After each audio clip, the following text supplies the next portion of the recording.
Oh, can I go over here? Okay. Arne, the reason this interested me is it sort of coalesced the group a little bit, and we had these two students who are from a design management course, essentially. We also had a guy from,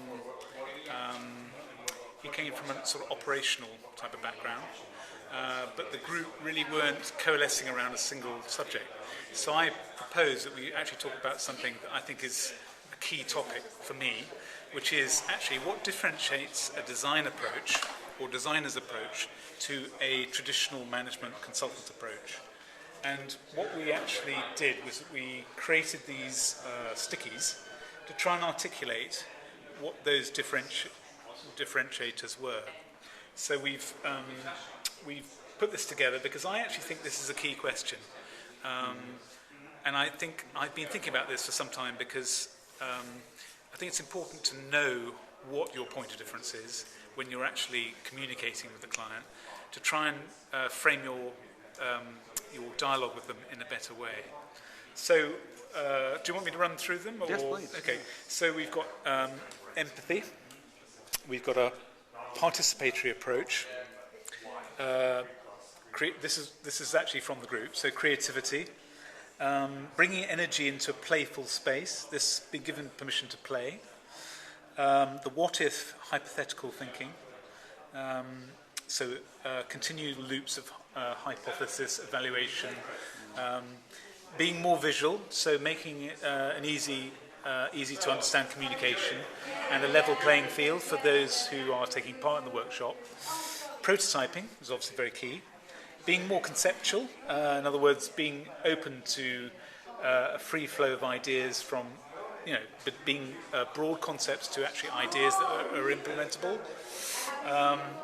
Having workshop skills, being a facilitator of the creativity of other people, being persuasive, I guess that's having a point of view, being very close to design implementation, and this is the double diamond, which is actually obviously a design council, but based on a real research project they did with a lot of companies. And I have to say, this is about convergent and divergent thinking, which I think is really great.